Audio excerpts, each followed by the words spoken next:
Un escándalo en Bohemia. Arthur Conan Doyle.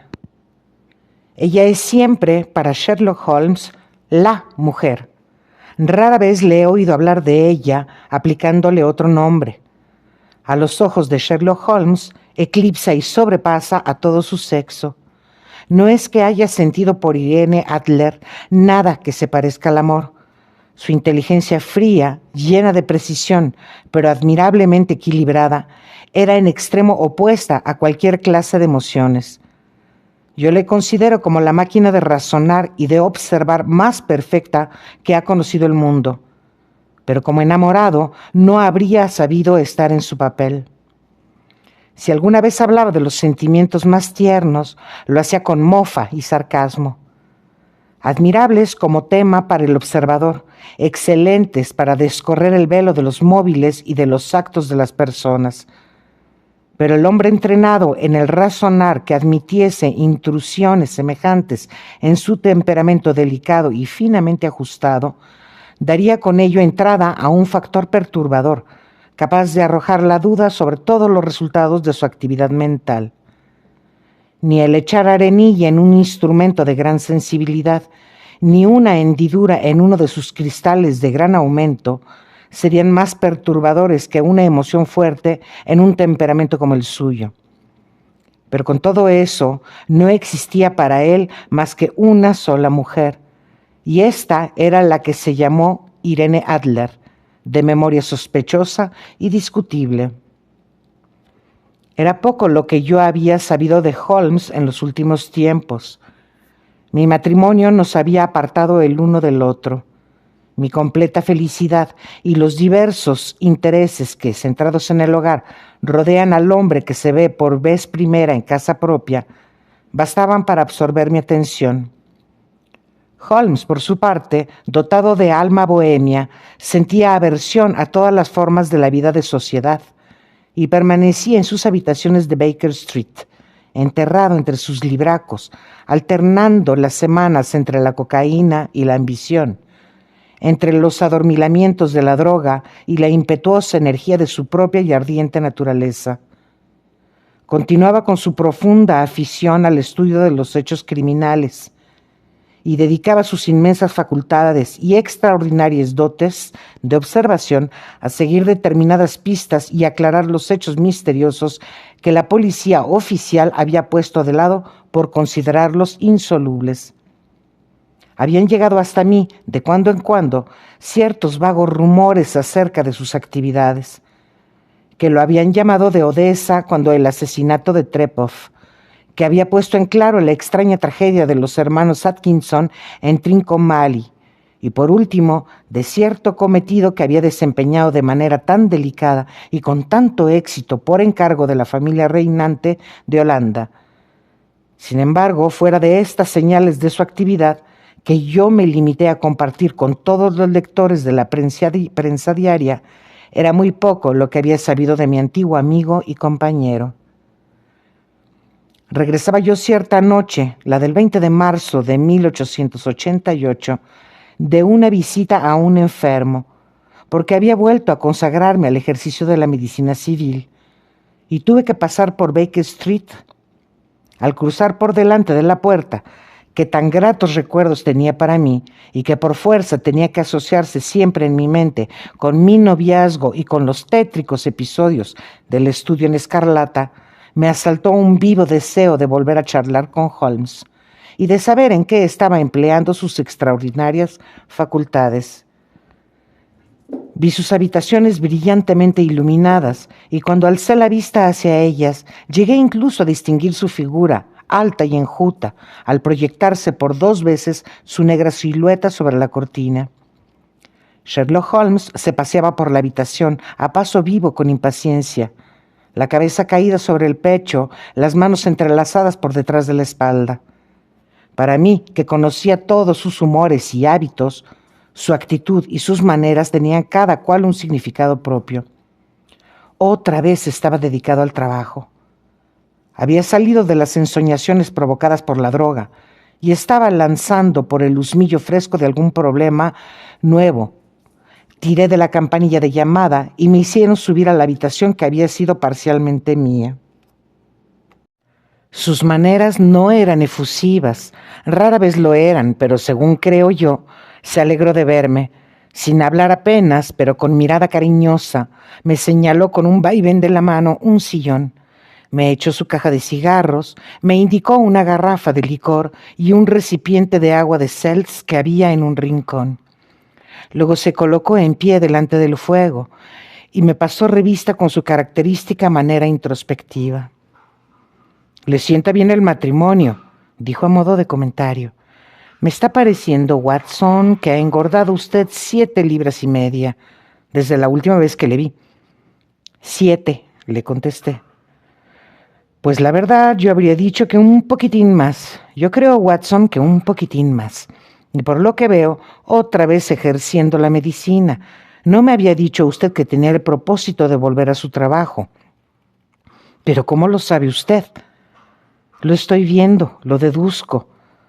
Como sé que últimamente ha cogido usted mucha humedad y que tiene a su servicio una doméstica torpe y descuidada».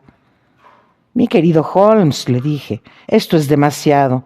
De haber vivido usted hace unos cuantos siglos, con seguridad que habría acabado en la hoguera. Es cierto que el jueves pasado tuve que hacer una excursión al campo y que regresé a mi casa todo sucio. Pero como no es esta la ropa que llevaba, no puedo imaginarme de qué saca usted esa deducción. En cuanto a marihuana, sí que es una muchacha incorregible. Y por eso mi mujer le ha dado ya el aviso de despido. Pero tampoco sobre ese detalle consigo imaginarme de qué manera llega usted a razonarlo».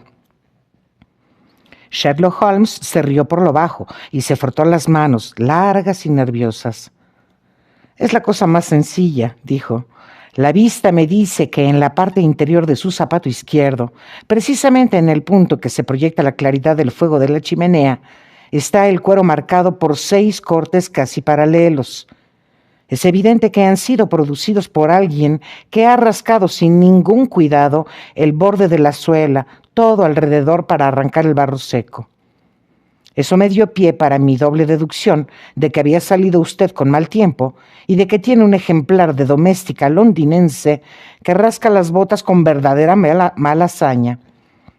En lo referente al ejercicio de la medicina, cuando entra un caballero en mis habitaciones oliendo a cloroformo y veo en uno de los costados de su sombrero de copa un bulto saliente que me indica dónde ha escondido su estetoscopio, tendría yo que ser muy torpe para no dictaminar que se trata de un miembro en activo de la profesión médica». No pude menos que reírme de la facilidad con que explicaba el proceso de sus deducciones, y le dije: «Siempre que le oigo aportar sus razones, me parece todo tan ridículamente sencillo que yo mismo podría haberlo hecho con facilidad, aunque en cada uno de los casos me quedo desconcertado hasta que me explica todo el proceso que ha seguido. Y sin embargo, creo que tengo tan buenos ojos como usted».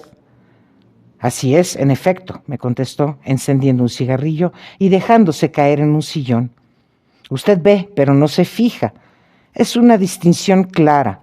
Por ejemplo, usted ha visto con frecuencia los escalones para subir desde el vestíbulo a este cuarto». «Muchas veces». «¿Cómo cuántas?». «Centenares de veces». «Dígame entonces cuántos escalones hay». «¿Cuántos? Pues no lo sé». «Lo que yo le decía, usted ha visto, pero no se ha fijado. Ahí es donde yo hago hincapié. Pues bien, yo sé que hay 17 escalones porque los he visto y al mismo tiempo me he fijado. A propósito, ya que le interesan a usted estos pequeños problemas y puesto que ha llevado su bondad hasta hacer la crónica de 1 o 2 de mis insignificantes experimentos, quizás sienta interés por este». Me tiró desde donde él estaba una hoja de papel de cartas grueso y de color de rosa, que había estado hasta ese momento encima de la mesa, y añadió: «Me llegó por el último correo. Léala en voz alta». Era una carta sin fecha, sin firma y sin dirección. Decía: «Esta noche, a las 8 menos cuarto, irá a visitar a usted un caballero que desea consultarle sobre un asunto del más alto interés. Los recientes servicios que ha prestado usted a una de las casas reinantes de Europa Han demostrado que es usted la persona a la que se le pueden confiar asuntos cuya importancia no es posible exagerar. En esta referencia sobre usted coinciden las distintas fuentes en que nos hemos informado. Esté usted en sus habitaciones a la hora que se le indica y no tome a mal que el visitante se presente enmascarado. Este sí que es un caso misterioso, comenté yo. ¿Qué cree usted que hay detrás de esto? No poseo todavía datos. Constituye un craso error el teorizar sin poseer datos. Uno empieza de manera insensible a retorcer los hechos para acomodarlos a sus hipótesis en vez de acomodar las hipótesis a los hechos. Pero circunscribiéndonos a la carta misma, ¿qué saca usted de ella? Yo examiné con gran cuidado la escritura y el papel. Puede presumirse que la persona que ha escrito esto ocupa una posición desahogada. Hice notar esforzándome por imitar los procedimientos de mi compañero. Es un papel que no se compra a menos de media corona el paquete. Su cuerpo y su rigidez son característicos. Ha dicho usted la palabra exacta, característicos, comentó Holmes. Ese papel no es en modo alguno inglés. Póngalo a trasluz. Así lo hice y vi una E mayúscula con una G minúscula, una P y una G mayúscula seguida de una T minúscula, entrelazadas en la fibra misma del papel. ¿Qué saca usted de eso?, preguntó Holmes. Debe ser el nombre del fabricante, o mejor dicho, su monograma. De ninguna manera. La G mayúscula con T minúscula equivale a Gesellschaft, que en alemán quiere decir compañía. Es una abreviatura como nuestra CIA. La P es, desde luego, papier. Veamos las letras EG. Echemos un vistazo a nuestro diccionario geográfico. Bajó de uno de los estantes un pesado volumen pardo y continuó. Eglow, Eglonitz, aquí lo tenemos, Egria. Es una región de Bohemia en la que se habla alemán, no lejos de Karlsbad. Es notable por haber sido el escenario de la muerte de Wallenstein y por sus muchas fábricas de cristal y de papel. Ajá, amigo mío, ¿qué saca usted de este dato? Le centelleaban los ojos y envió hacia el techo una gran nube triunfal del llamo azul de su cigarrillo. El papel ha sido fabricado en Bohemia, le dije. Exactamente, y la persona que escribió la carta es alemana, como puede deducirse de la manera de redactar una de sus sentencias. Ni un francés ni un ruso le habrían dado ese giro. Los alemanes tratan con muy poca consideración a sus verbos. Solo nos queda, pues, por averiguar qué quiere este alemán que escribe en papel de Bohemia y que prefiere usar una máscara a mostrar su cara. Pero si no me equivoco, aquí está él para aclarar nuestras dudas. Mientras Sherlock Holmes hablaba, se oyó estrépito de cascos de caballos y el rechinar de unas ruedas rozando el bordillo de la acera. Todo ello seguido de un fuerte campanillazo en la puerta de calle. Holmes dejó escapar un silbido y dijo: «De 2 caballos, a juzgar por el ruido». Luego prosiguió mirando por la ventana. «Sí, un lindo coche Brougham, tirado por una yunta preciosa. 150 guineas valdrá cada animal. Watson, en este caso hay dinero, o por lo menos, aunque no hubiera otra cosa».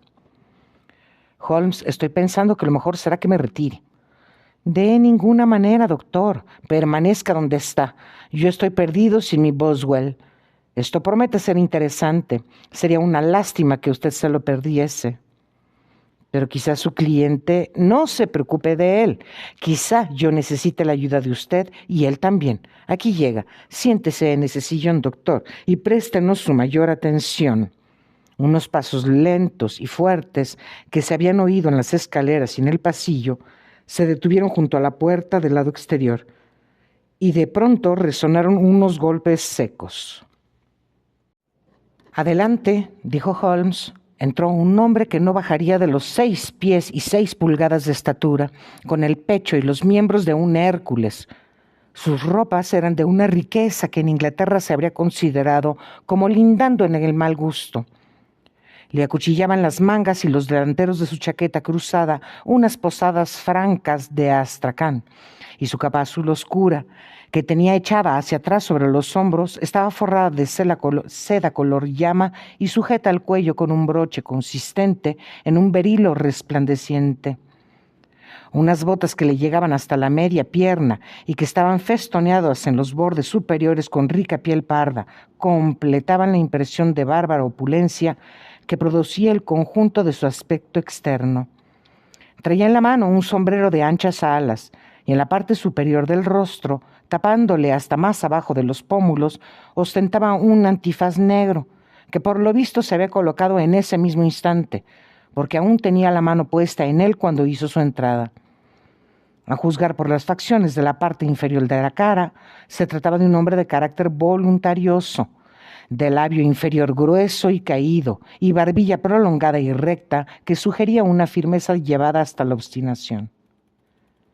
¿Recibió usted mi carta?, preguntó con voz profunda y ronca, de fuerte acento alemán. Le anunciaba mi visita. Nos miraba tan pronto al uno como al otro, dudando a cuál de los dos tenía que dirigirse. «Tome usted asiento, por favor», le dijo Sherlock Holmes. «Este señor es mi amigo y colega, el doctor Watson, que a veces lleva su amabilidad hasta ayudarme en los casos que se me presentan. ¿A quién tengo el honor de hablar?» «Puedo hacerlo como si yo fuese el conde von Kram, aristócrata bohemio. Doy por supuesto, este caballero amigo suyo es hombre de honor, discreto, al que yo puedo confiar un asunto de la mayor importancia. De no ser así, preferiría muchísimo tratar con usted solo». Me levanté para retirarme, pero Holmes me agarró de la muñeca y me empujó, obligándome a sentarme. «O los dos o a ninguno», dijo. «Puede usted hablar delante de este caballero todo cuanto quiera decirme a mí». El conde encogió sus anchos hombros y dijo: «Siendo así, tengo que empezar exigiendo de ustedes un secreto absoluto por un plazo de 2 años, pasados los cuales el asunto carecerá de importancia. En este momento, no exageraría afirmando que la tienen tan grande que pudiera influir en la historia de Europa». «Lo prometo», dijo Holmes. «Y yo también». «Ustedes disculparán este antifaz», prosiguió nuestro extraño visitante. «La augusta persona que se sirve de mí desea que su agente permanezca incógnito para ustedes, y no estará de más que confiese desde ahora mismo que el título nobiliario que he adoptado no es exactamente el mío». «Ya me había dado cuenta de ello», dijo secamente Holmes. «Trátase de circunstancias sumamente delicadas y es preciso tomar toda clase de precauciones para ahogar lo que pudiera llegar a ser un escándalo inmenso y comprometer seriamente a una de las familias reinantes de Europa. Hablando claro, está implicada en este asunto la gran casta de los Ormstein, reyes hereditarios de Bohemia». «También lo sabía», murmuró Holmes, arrellanándose en su sillón y cerrando los ojos. Nuestro visitante miró con algo de evidente sorpresa la figura lánguida y repatingada de aquel hombre, al que sin duda le habían pintado como el razonador más incisivo y al agente más enérgico de Europa. Holmes reabrió poco a poco los ojos y miró con impaciencia a su gigantesco cliente. «Si su majestad se dignase exponer su caso», dijo a modo de comentario, «estaría en mejores condiciones para aconsejarle». Nuestro hombre saltó de su silla y se puso a pasear por el cuarto, presa de una agitación imposible de dominar. De pronto se arrancó el antifaz de la cara con un gesto de desesperación y lo tiró al suelo gritando: «Está usted en lo cierto, yo soy el rey. ¿Por qué voy a tratar de ocultárselo?». «Naturalmente, ¿por qué?», murmuró Holmes. «Aún no había hablado su majestad y ya me había yo dado cuenta de que estaba tratando con Wilhelm von Streich Sigismund von Ormstein, gran duque de Kassel-Falstein y rey hereditario de Bohemia».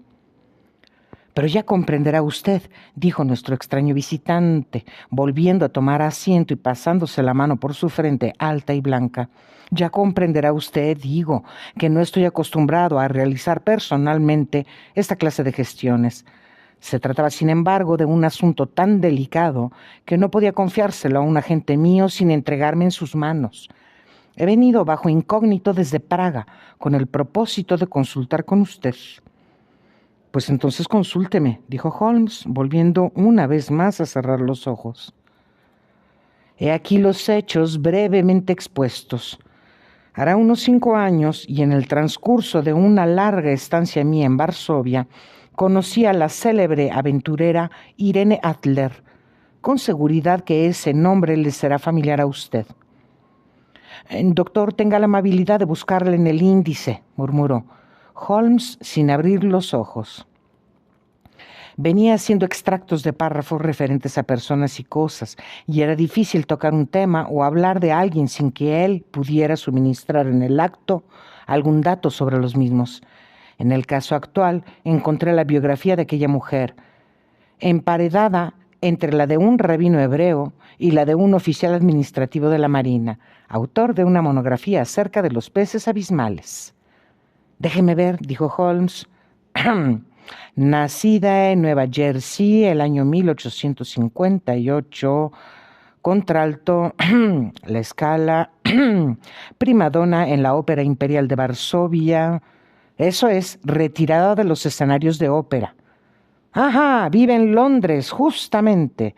Según tengo entendido, Su Majestad se enredó con esta joven, le escribió ciertas cartas comprometedoras y ahora desea recuperarlas. Exactamente, pero ¿cómo? ¿Hubo matrimonio secreto? En absoluto. ¿Ni papeles o certificados legales? Ninguno. Pues entonces no alcanzo a ver a dónde va a parar Su Majestad. En el caso de que esta joven exhibiese cartas para realizar un chantaje o con otra finalidad cualquiera, ¿cómo iba ella a demostrar su autenticidad? Está la letra. Falsificada. Mi papel especial de cartas, robado. Mi propio sello, imitado. Mi fotografía, comprada. En la fotografía estamos los dos. Vaya, vaya, esto sí que está mal. Su Majestad cometió desde luego una indiscreción. Estaba fuera de mí, loco. Se ha comprometido seriamente. Entonces yo no era más que un príncipe heredero y además joven. Hoy mismo no tengo sino 30 años. Es preciso recuperar esa fotografía. Lo hemos intentado y fracasamos. Su Majestad tiene que pagar. Es preciso comprar esa fotografía. Pero ella no quiere venderla. Hay que robársela entonces. Hemos realizado 5 tentativas. Ladrones a sueldo mío registraron su casa de arriba a abajo, por 2 veces. En otra ocasión, mientras ella viajaba, sustrajimos su equipaje. Le tendimos celadas 2 veces más, siempre sin resultado. No encontraron rastro alguno de la foto. En absoluto. Holmes se echó a reír y dijo, he ahí un problemita peliagudo. Pero muy serio para mí, le replicó en tono de reconvención el rey. Muchísimo, desde luego, pero ¿qué se propone hacer ella con esa fotografía? ¿Arruinarme? ¿Cómo? Estoy en vísperas de contraer matrimonio. Eso tengo entendido. Con Clotilde Lotham von Saxe-Meiningen, hija segunda del rey de Escandinavia. Quizás sepa usted que es una familia de principios muy estrictos y ella misma es la esencia de la delicadeza. Bastaría una sombra de duda acerca de mi conducta para que todo se viniese abajo. ¿Y qué dice Irene Adler? Amenaza con enviarles la fotografía y lo hará.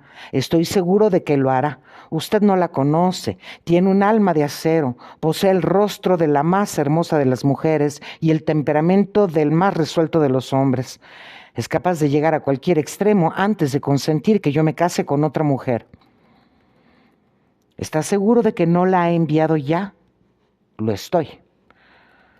¿Por qué razón? Porque ella aseguró que la enviaría el día mismo en que se haga público el compromiso matrimonial, y eso ocurrirá el lunes próximo. Entonces tenemos por delante 3 días aún, exclamó Holmes bostezando.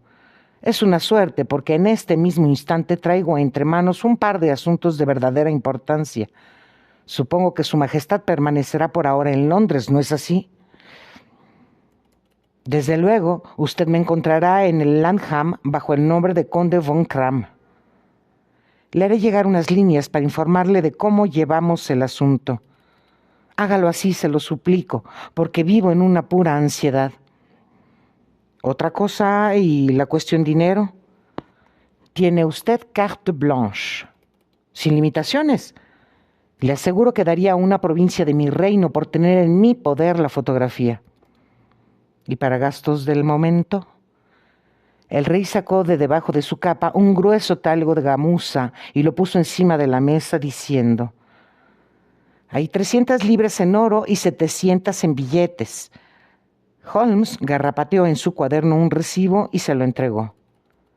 ¿Y la dirección de esta señorita?, preguntó. Pabellón Briony, Serpentine Avenue, St. John's Wood. Holmes tomó nota y dijo: otra pregunta. ¿Era la foto de tamaño en exposición? Sí que lo era. Entonces, Majestad, buenas noches, y espero que no tardaremos en tener alguna buena noticia para usted. Y a usted también, Watson, buenas noches. Agregó así que rodaron en la calle las ruedas del Brougham Real. Si tuviese la amabilidad de pasarse por aquí mañana por la tarde, a las 3, me gustaría charlar con usted de este asuntito. 2. A las 3 en punto me encontraba yo en Baker Street, pero Holmes no había regresado todavía. La dueña me informó que había salido de casa poco después de las 8 de la mañana. Me senté, no obstante, junto al fuego, resuelto a esperarle por mucho que tardase. Esta investigación me había interesado profundamente. No estaba rodeada de ninguna de las características extraordinarias y horrendas que concurrían en los 2 crímenes que he dejado ya relatados. Pero la índole del caso y la alta posición del cliente de Holmes lo revestían de un carácter especial. La verdad es que, con independencia de la índole y de las pesquisas que mi amigo emprendía, había en su magistral manera de abarcar las situaciones y en su razonar agudo e incisivo un algo que convertía para mí en un placer el estudio de su sistema de trabajo y el seguirle en los métodos rápidos y sutiles con que desenredaba los misterios más inextricables.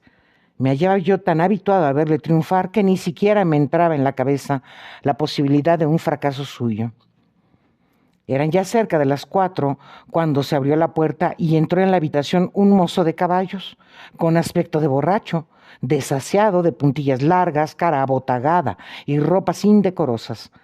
A pesar de hallarme acostumbrado a la asombrosa habilidad de mi amigo para el empleo de disfraces, tuve que examinarlo muy detenidamente antes de cerciorarme de que era él en persona. Me saludó con una inclinación de cabeza y se metió en su dormitorio, del cual volvió a salir antes de 5 minutos vestido con traje de mezclilla y con su aspecto respetable de siempre. «¿Pero quién iba a decirlo?», exclamé yo. Y él se rió hasta sofocarse y rompió de nuevo a reír y tuvo que recostarse en su sillón, desmadejado e impotente. ¿De qué se ríe? La cosa tiene demasiada gracia. Estoy seguro de que no es usted capaz de adivinar en qué invertí la mañana, ni lo que acabé por hacer. No puedo imaginármelo, aunque supongo que habrá estado estudiando las costumbres y hasta quizás la casa de la señorita Irene Adler. Exactamente, pero las consecuencias que se me originaron han sido bastante fuera de lo corriente. Se lo voy a contar. Salí esta mañana de casa poco después de las 8, caracterizado de mozo de caballos en busca de colocación. Existe entre la gente de caballerizas una asombrosa simpatía y hermandad masónica. Sea usted uno de ellos y sabrá todo lo que hay que saber. Pronto di con el pabellón Briony. Es una joyita de chalet, con jardín en la parte posterior, pero con su fachada de 2 pisos construida en línea con la calle. La puerta tiene cerradura sencilla. A la derecha hay un cuarto de estar bien amueblado, con ventanas largas que llegan casi hasta el suelo y que tienen anticuados cierres ingleses de ventana que cualquier niño es capaz de abrir. En la fachada posterior no descubrí nada de particular, salvo que la ventana del pasillo puede alcanzarse desde el techo del edificio de la cochera. Caminé alrededor de la casa y lo examiné todo cuidadosamente y desde todo punto de vista, aunque sin descubrir ningún otro detalle de interés. Luego me fui paseando descansadamente calle adelante y descubrí, tal como yo esperaba, unos establos en una travesía que corre a lo largo de una de las tapias del jardín. Eché una mano a los mozos de cuadra en la tarea de almohazar los caballos y me lo pagaron con 2 peniques, un vaso de mitad y mitad, 2 rellenos de la cazoleta de mi pipa con mal tabaco y todos los informes que yo podía apetecer acerca de la señorita Adler, sin contar con los que me dieron acerca de otra media docena de personas de la vecindad, en las cuales yo no tenía ningún interés, pero que no tuve más remedio que escuchar. ¿Y qué supo de Irene Adler?, le pregunté. Pues verá usted, tiene locos a todos los hombres que viven por allí. Es la cosa más linda que haya bajo un sombrero en todo el planeta. Así aseguran, como un solo hombre, todos los de las caballerizas de Serpentín. Lleva una vida tranquila, canta en conciertos, sale todos los días en carruaje a las 5 y regresa a las 7 en punto para cenar. Salvo cuando tiene que cantar. Es muy raro que haga otras salidas. Solo es visitada por un visitante varón, pero lo es con mucha frecuencia. Es un hombre moreno, hermoso, impetuoso. No se pasa un día sin que la visite, y en ocasiones lo hace 2 veces el mismo día. Es un tal señor Godfrey Norton, del Colegio de Abogados de Inner Temple. Fíjese en todas las ventajas que ofrece para ser confidente el oficio de cochero. Estos que me hablaban lo habían llevado a su casa una docena de veces desde las caballerizas de Serpentín y estaban al cabo de la calle sobre su persona. Una vez que me hube enterado de todo cuanto podían decirme, me dediqué otra vez a pasearme calle arriba y calle abajo por cerca del pabellón Brignoni y a trazarme mi plan de campaña. Este Godfrey Norton jugaba sin duda un gran papel en el asunto. Era abogado, lo cual sonaba de una manera ominosa. ¿Qué clase de relaciones existía entre ellos y qué finalidad tenían sus repetidas visitas? ¿Era ella cliente, amiga o amante suya?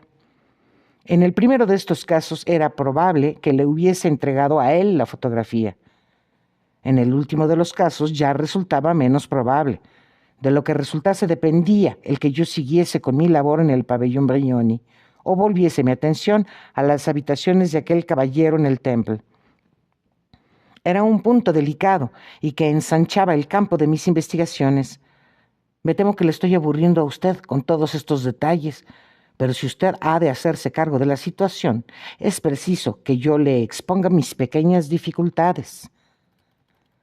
Le sigo a usted con gran atención, le contesté.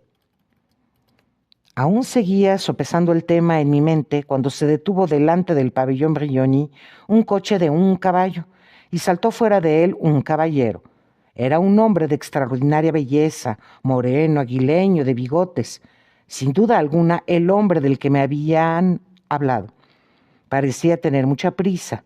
Gritó al cochero que esperase e hizo a un lado con el brazo a la doncella que le abrió la puerta, con el aire de quien está en su casa. Permaneció en el interior cosa de media hora y yo pude captar rápidas visiones de su persona.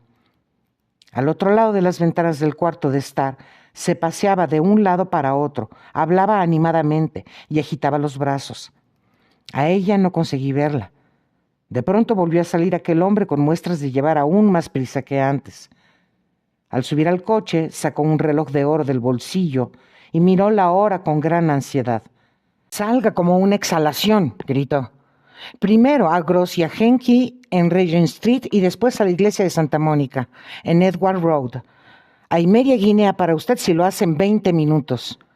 Allá se fueron, y cuando yo estaba preguntándome si no haría bien en seguirlos, veo venir por la travesía un elegante lando pequeño, cuyo cochero traía aún a medio abrochar la chaqueta, y el nudo de la corbata debajo de la oreja, mientras que los extremos de las correas de su atalaje saltan fuera de las hebillas. Ni siquiera tuvo tiempo de parar delante de la puerta cuando salió ella del vestíbulo como una flecha y subió al coche. No hice sino verla un instante, pero me di cuenta de que era una mujer adorable, con una cara como para que un hombre se dejase matar por ella. «A la iglesia de Santa Mónica, John», le gritó, «y hay para ti medio soberano si llegas en 20 minutos». Watson, aquello era demasiado bueno para perdérselo. Estaba yo calculando que me convenía más si echar a correr o colgarme de la parte trasera del landó, pero en ese instante vi acercarse por la calle a un coche de alquiler. El cochero miró y remiró al ver un cliente tan desasiado, pero yo salté dentro sin darle tiempo a que pusiese inconvenientes y le dije: «A la iglesia de Santa Mónica y hay para ti medio soberano si llegas en 20 minutos». Eran 25 para las 12 y no resultaba difícil barruntar de qué se trataba. Mi cochero arreó de lo lindo. No creo que yo haya ido nunca en coche a mayor velocidad, pero lo cierto es que los demás llegaron antes. Cuando yo lo hice, el coche de un caballo y el landó se hallaban delante de la iglesia, con sus caballos humeantes. Pagué al cochero y me metí a toda prisa en la iglesia. No había en ella un alma, fuera de las dos a quienes yo había venido siguiendo, y un clérigo vestido de sobrepelliz, que parecía estar arguyendo con ellos. Se hallaban los tres formando un grupo delante del altar. Yo me metí por el pasillo lateral muy sosegadamente, como uno que ha venido a pasar el tiempo a la iglesia. De pronto, con gran sorpresa mía, los tres que estaban junto al altar se volvieron a mirarme, y Godfrey Norton vino a todo correr hacia mí. «Gracias a Dios», exclamó, «usted nos servirá. Venga, venga». «¿Qué ocurre?», pregunté. «Venga, hombre, venga. Se trata de 3 minutos o de lo contrario no será legal». Me llevó medio a rastras al altar y antes que yo comprendiese de qué se trataba, me encontré mascullando respuestas que me susurraban al oído y saliendo garante de cosas que ignoraba por completo y en términos generales, colaborando en unir con firmes lazos a Irene Adler, soltera, con Godfrey Norton, soltero. Todo se hizo en un instante, y ahí me tiene usted entre el caballero a un lado mío, que me daba las gracias, y al otro lado la dama haciendo lo propio, mientras el clérigo me sonreía delante de una manera beatífica. Fue la situación más absurda en que yo me he visto en toda mi vida, y fue el recuerdo de la misma lo que hizo estallar mi risa hace un momento. Por lo visto, faltaba no sé qué requisito a su licencia matrimonial, y el clérigo se negaba rotundamente a casarlos si no presentaban a algún testigo. Mi afortunada aparición ahorró al novio la necesidad de lanzarse a la calle a la búsqueda de un padrino. La novia me regaló un soberano que yo tengo intención de llevar en la cadena de mi reloj en recuerdo de aquella ocasión. «Las cosas han tomado un giro inesperado», dije yo. «¿Qué va a ocurrir ahora?» Pues la verdad, me encontré con mis planes seriamente amenazados. Saqué la impresión de que quizá la pareja se iba a largar de allí inmediatamente, lo que requeriría de mi parte medidas rapidísimas y enérgicas. Sin embargo, se separaron a la puerta de la iglesia, regresando él en su coche al templo y ella en el suyo a su propia casa. Al despedirse le dijo ella: «Me pasearé como siempre en coche a las 5 por el parque». No oí más. Los coches tiraron en diferentes direcciones y yo me marché a lo mío. «¿Y qué es lo suyo?» «Pues a comerme alguna carne fiambre y beberme un vaso de cerveza», contestó tocando la campanilla. «He andado demasiado atareado para pensar en tomar ningún alimento y es probable que al anochecer lo esté aún más. A propósito, doctor, me va a ser necesaria su cooperación». «Encantado. ¿No le importará faltar a la ley?» Absolutamente nada. ¿Ni el ponerse en riesgo de lo que detengan?» «No, si se trata de una buena causa». «Oh, la causa es excelente. Entonces cuente conmigo. Estaba seguro de que podía contar con usted». «¿Pero qué es lo que desea de mí?» «Se lo explicaré una vez que la señora Turner haya traído su bandeja». «Y ahora», dijo, encarándose con la comida sencilla que le había servido nuestra patrona, Como es poco el tiempo de que dispongo, tendré que explicárselo mientras como. Son ya casi las 5. Es preciso que yo me encuentro dentro de 2 horas en el lugar de la escena. La señorita, o mejor dicho, la señora Irene, regresará a las 7 de su paseo en coche. Necesitamos estar junto al pabellón Brioni para recibirla. ¿Y entonces qué? Déjelo eso de cuenta mía. Tengo dispuesto ya lo que tiene que ocurrir.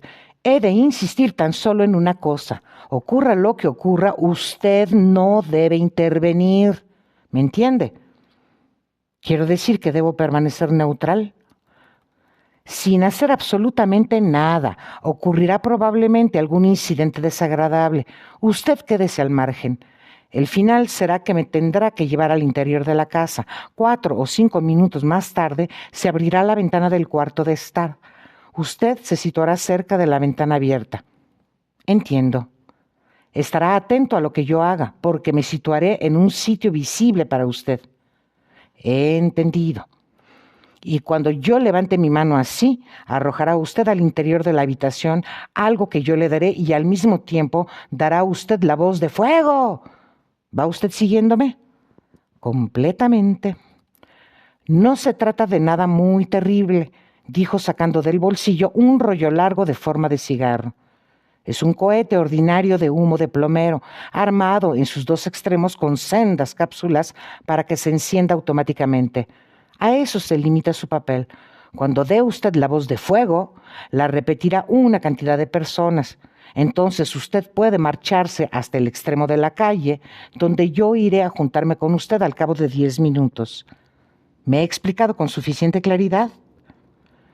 Debo mantenerme neutral, acercarme a la ventana, estar atento a usted y en cuanto usted me haga una señal, arrojar al interior este objeto, dar la voz de fuego y esperarle en la esquina de la calle. Exactamente. Pues entonces confíe en mí. Magnífico. Pienso que quizás se haya tiempo de que me caracterice para el nuevo papel que tengo que representar. Desapareció en el interior de su dormitorio, regresando a los pocos minutos caracterizado como un clérigo disidente, bondadoso y sencillo. Su ancho sombrero negro, pantalones abolsados, corbata blanca, sonrisa de simpatía y aspecto general de observador curioso y benévolo eran tales que solo un señor John Hare sería capaz de igualarlos. A cada tipo nuevo de que se caracterizaba parecía cambiar hasta de expresión, maneras e incluso de alma. Cuando Holmes se especializó en criminología, la escena perdió un actor y hasta la ciencia perdió un agudo razonador. Eran las 6:15 cuando salimos de Baker Street y faltaban todavía 10 minutos para la hora señalada cuando llegamos a Serpentine Avenue. Estaba ya oscurecido y se procedía a encender los faroles del alumbrado. Nos paseamos de arriba para abajo por delante del pabellón Brioni esperando a su ocupante. La casa era tal y como yo me la había figurado por la concisa descripción que de ella había hecho Sherlock Holmes, pero el lugar parecía menos recogido de lo que yo me imaginé. Para tratarse de una calle pequeña, de un barrio tranquilo, resultaba notablemente animada. Había en una esquina un grupo de hombres mal vestidos que fumaban y se reían, 2 soldados de la guardia flirteando con una niñera, un afilador con su rueda y varios jóvenes bien trajeados que se paseaban tranquilamente con el cigarro en la boca. Esta boda, me dijo Holmes mientras íbamos y veníamos por la calle, simplifica bastante el asunto. La fotografía resulta ahora un arma de doble filo. Es probable que ella sienta la misma aversión a que sea vista por el señor Godfrey Norton como nuestro cliente a que la princesa la tenga delante de los ojos. Ahora bien, la cuestión que se plantea es esta. ¿Dónde encontraremos la fotografía? Eso es, ¿dónde? Es muy poco probable que se la lleve de un lado para otro en su viaje. Es de tamaño de exposición, demasiado grande para poder ocultarla entre el vestido. Sabe además que el rey es capaz de tenderle una celada y hacerla registrar, y en efecto, lo ha intentado un par de veces. Podemos, pues, dar por sentado que no la lleva consigo. ¿Dónde la tiene entonces? Puede guardarla su banquero o puede guardarla su abogado. Existe esa doble posibilidad, pero estoy inclinado a pensar que ni lo uno ni lo otro. Las mujeres son por naturaleza aficionadas al encubrimiento, pero les gusta ser ellas mismas las encubridoras. ¿Por qué razón habría de entregarla a otra persona? Podía confiar en sí misma como guardadora, pero no sabía qué influencias políticas directas o indirectas podrían llegar a emplearse para hacer fuerza sobre un hombre de negocios. Tenga usted además en cuenta que ella había tomado la resolución de servirse de la fotografía dentro de unos días. Debe pues encontrarse en un lugar en que le sea fácil echar mano de la misma.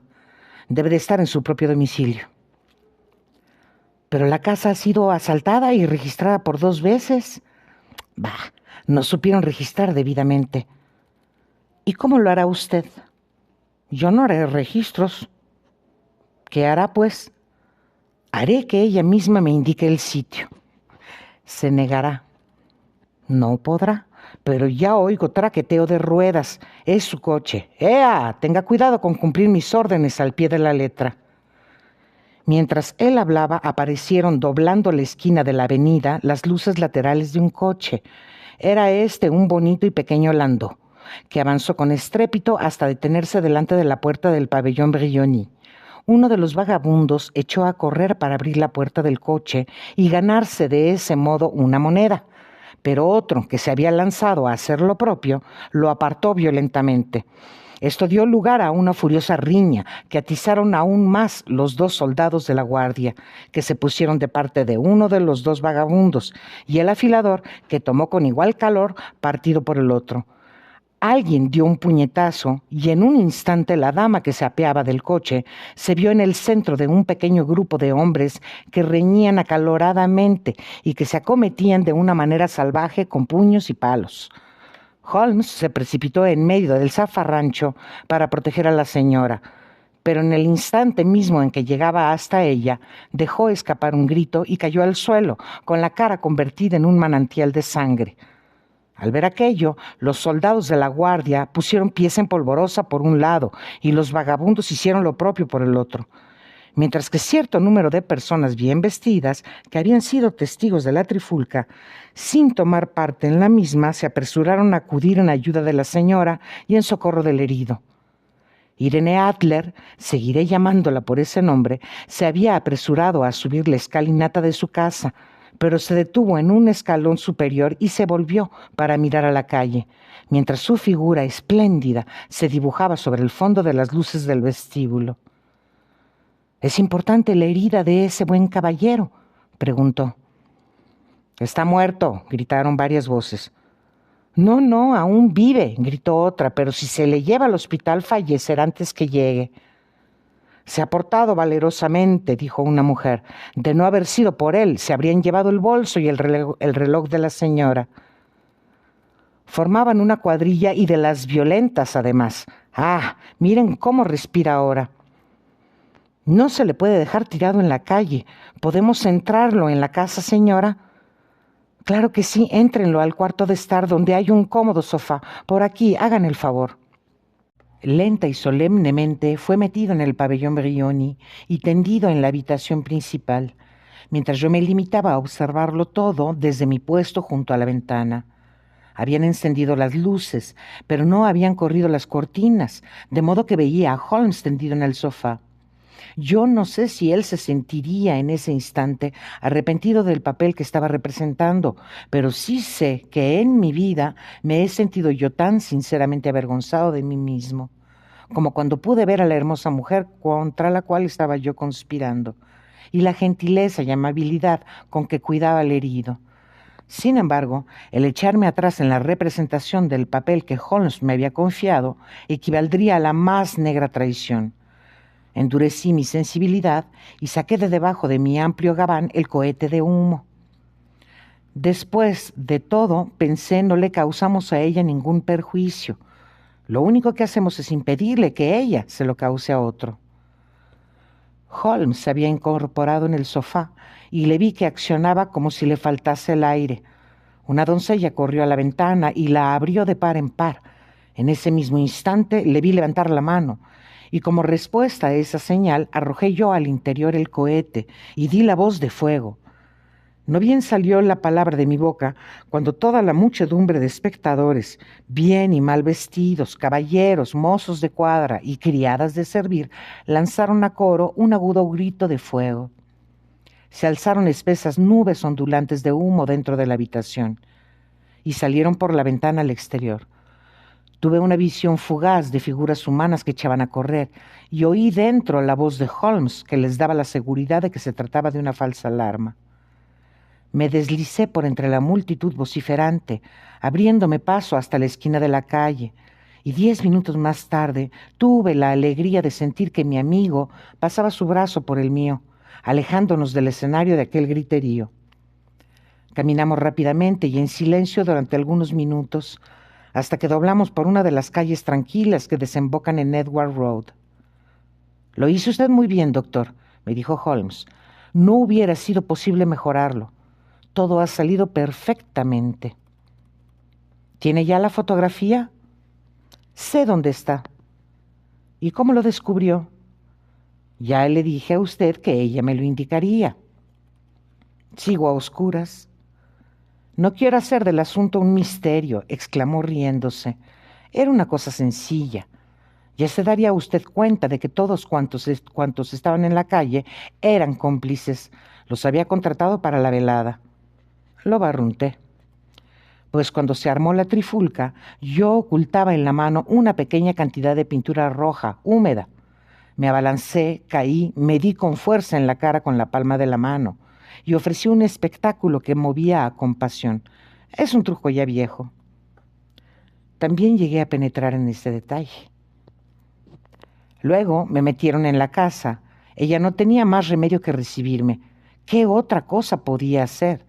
Y tuvo que recibirme en el cuarto de estar, es decir, en la habitación misma en que yo sospechaba que se encontraba la fotografía, o allí o en su dormitorio, y yo estaba resuelto a ver en cuál de los dos. Me tendieron en el sofá, hice como que me ahogaba, no tuvieron más remedio que abrir la ventana, y tuvo usted de ese modo su oportunidad. ¿Y de qué le sirvió mi acción? De ella dependía todo. Cuando una mujer cree que su casa está ardiendo, el instinto la lleva a precipitarse hacia el objeto que tiene más en aprecio. Es un impulso irresistible, del que más de una vez me he aprovechado. Recurrí a él cuando el escándalo de la suplantación de Darlington y en el del castillo de Answorth. Si la mujer es casada, corre a coger en brazos a su hijito. Si es soltera, corre en busca de su estuche de joyas. Pues bien, era evidente para mí que nuestra dama de hoy no guardaba en casa nada que fuese más precioso para ella que lo que nosotros buscábamos. La alarma, simulando que había estallado un fuego, se dio admirablemente. El humo y el griterío eran como para sobresaltar a una persona de nervios de acero. Ella actuó de manera magnífica.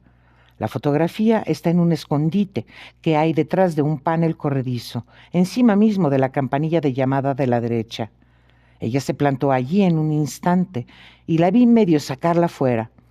Cuando yo empecé a gritar que se trataba de una falsa alarma, volvió a colocarla en su sitio, echó una mirada al cohete, salió corriendo de la habitación y no volví a verla. Me puse en pie y, dando toda clase de excusas, huí de la casa. Estuve dudando si apoderarme de la fotografía entonces mismo, pero el cochero había entrado en el cuarto de estar y no quitaba de mí sus ojos. Me pareció, pues, más seguro esperar. Con precipitarse demasiado, quizá se echase todo a perder. ¿Y ahora?, le pregunté. Nuestra investigación está prácticamente acabada.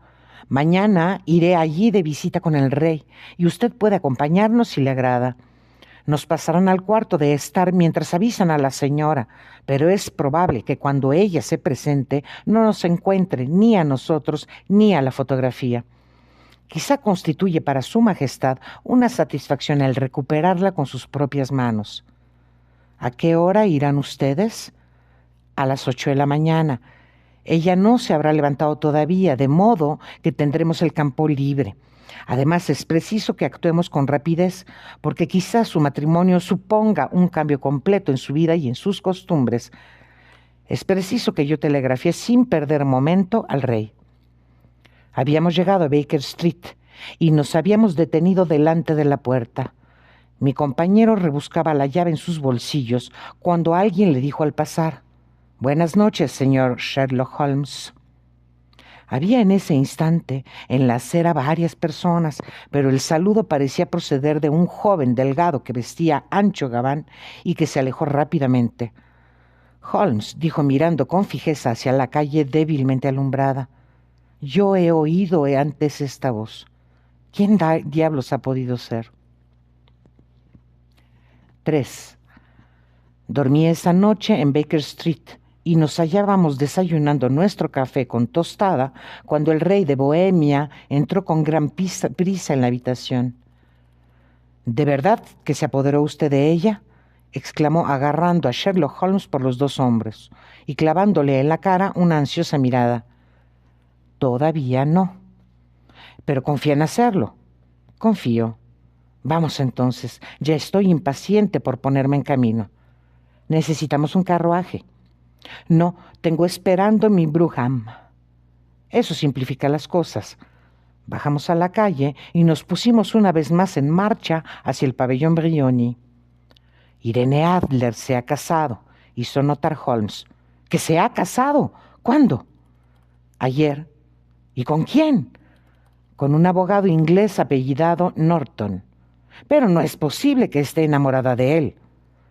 «Yo tengo ciertas esperanzas de que lo esté». «¿Y por qué ha de estar esperándolo usted?» «Porque ello le ahorraría a su majestad todo temor de futuras molestias.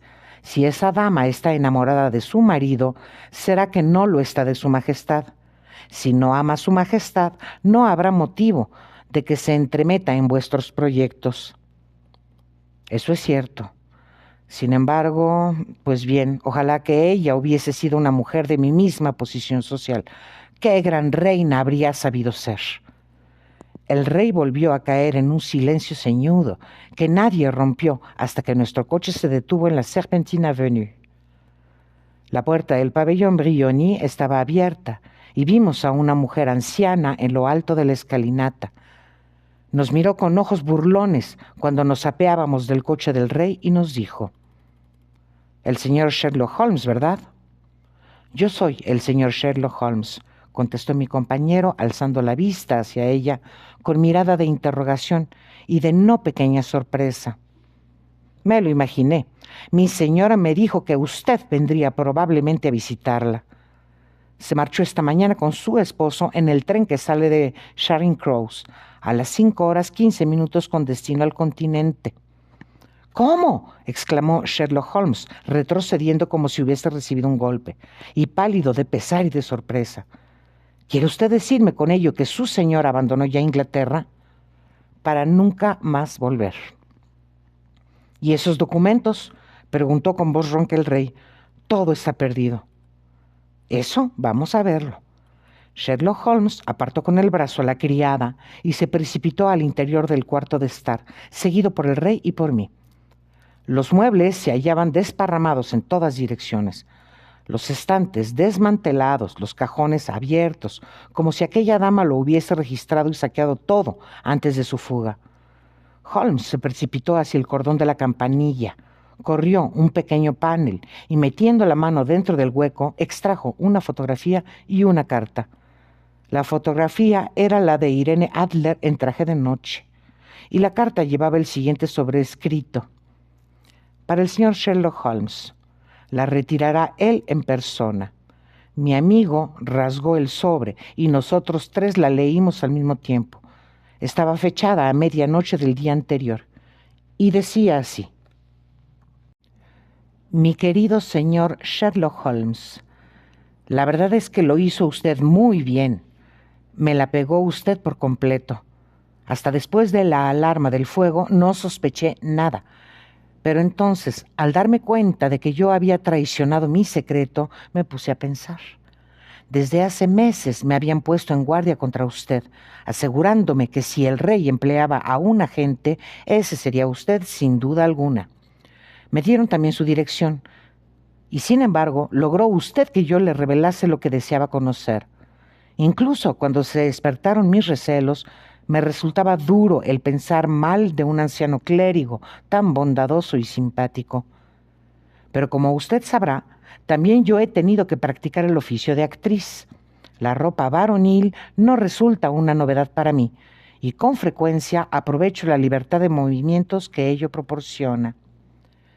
Envié a John, el cochero, a que lo vigilase a usted.